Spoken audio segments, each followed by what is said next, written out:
what's cooking, what's brewing in the transfer window right now? It's crazy because January is normally quite a difficult market to get things done in, but it seems like some pretty high profile moves are about still. Obviously, we talked about Cancelo earlier. That as a move to Bayern is just bizarre business. You Yeah. never saw that one on the cards. It wasn't even being sniffed at until today, it felt like. The other one that seems to have come back around somehow, despite the club being adamant he was staying, the player coming back into the things and kissing the badge when he scored, but now it looks like Enzo Fernandez is going to end up at Chelsea. And I feel like a broken record because every week we come on here and go, how are Chelsea still spending money? But 120 million for Enzo Fernandez, to be a Premier League record, obviously. Yeah.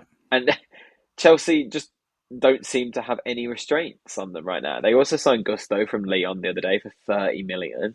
They brought Madueke in for, I think that was 35, maybe Yeah. 40. We've already seen Mudryk come in. Like, it's bizarre how Chelsea are managing to operate like this, and there's no sort of drawback on it. That has to come at some point, surely. Yeah. I don't know. There's still things to be done. Obviously, there's moves in Europe that will be looked at. There's the Zaniolo situation to resolve at Roma. That's quite a big one.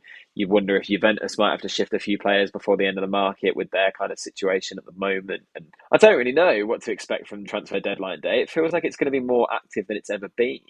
Like the other one, Pedro Porro, obviously as well. That looked all but Yeah. done for Spurs, and now that's kind of gone on the back burner and might come back up, might not. You never know. It's weird. It's been quite an exciting January transfer window though for a change. Yeah. Cancelo and Alphonso Davies on at wing back for Bayern Munich sounds ridiculous, doesn't it? They look like Yeah, they look like another level now with that setup.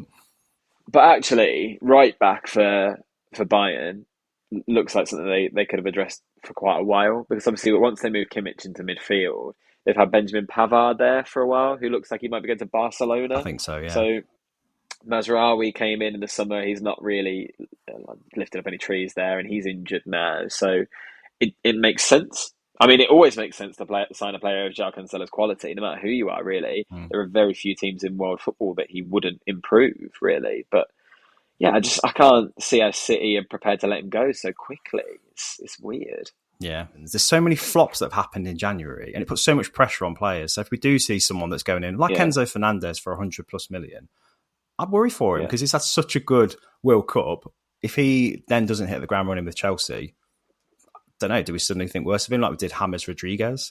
You know, there's been so many players that have followed a World Cup as well, and you've gone, it's probably not the best time to move. Yeah, potentially. But the league, like Dave mentioned earlier, the step from the Eredivisie to the Premier League not being a path very well trodden. But from Portugal, it does seem to be. There have been a few players that have made that move that actually they do seem to keep up because stylistically they seem quite prepared Mm. for it. It's an alarming amount of money, though. Yeah, it But is. Yeah. is it anymore? I don't know what this market is. Anthony Gordon just went to Newcastle for 40 million.